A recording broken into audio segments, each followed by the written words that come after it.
That's definitely the right step. At the same time, again, better late than never. So, of course, the West had to do it 8 years ago after Putin invaded Ukraine, but still, again, better late than never. How about then going further than that and banning imports of Russian gas? Do you think it's possible for Europe and for the UK especially to wean themselves off Russian gas at this point, should they? There is probably a smarter way to do it. It's when the West says that Putin cannot get access to proceeds from this sale until he withdraws from Ukraine. So there can be a mechanism, a so-called escrow account, similar to what the West used in respect of Iran. Putin's regime now is a more rogue regime than Iran regime, so probably this comparison is very relevant. And then Russia will be still sending gas and oil to Europe, because it's not that easy to turn off all the taps. As a CEO of a gas company, I can tell you that if you have a producing well, you cannot just shut it down. There will be permanent damage to this well. So chances are that they will be still sending their gas to Europe, but they won't be getting money that they're spending on killing Ukrainians. And I want to come back to your operations shortly, but first you mentioned Iran there. Now, Russia is now the most sanctioned country in the world, even more than Iran. So I just want to ask you, Mr. Vitrenko, what do you think the way out of this is for Russia?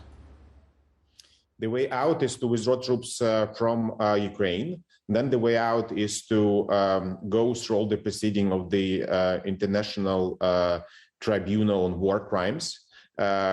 There should be some recognition of the crimes committed by the current regime, and then Russia as a country can become a normal country and can normalize their relationship, including trade relationship with other countries.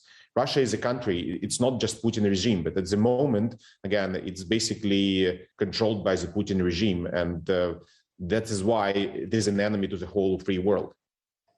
Talk to us then a little bit about the stability of your operations in Ukraine, especially your Shebelinsky oil refinery. I understand you've had to sort of pare some of that back. How are things for the company right now?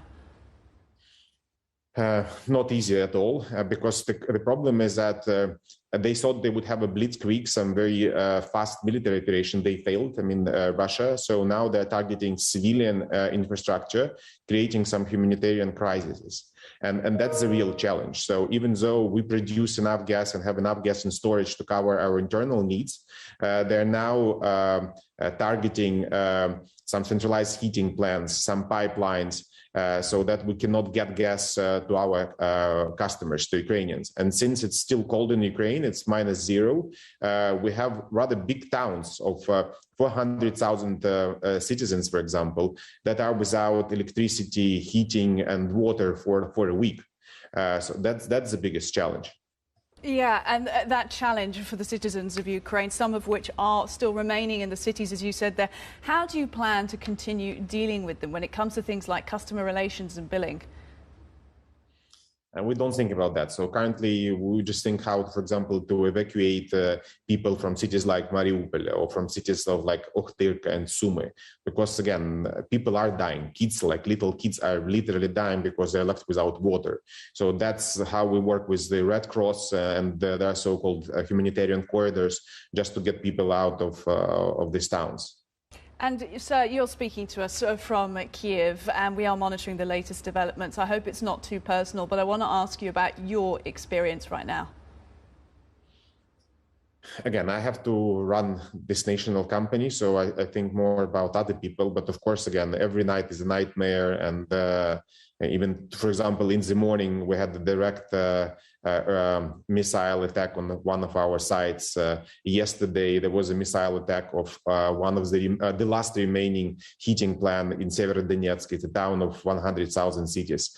Again, so my personal situation is secondary to these humanitarian crises that we see everywhere.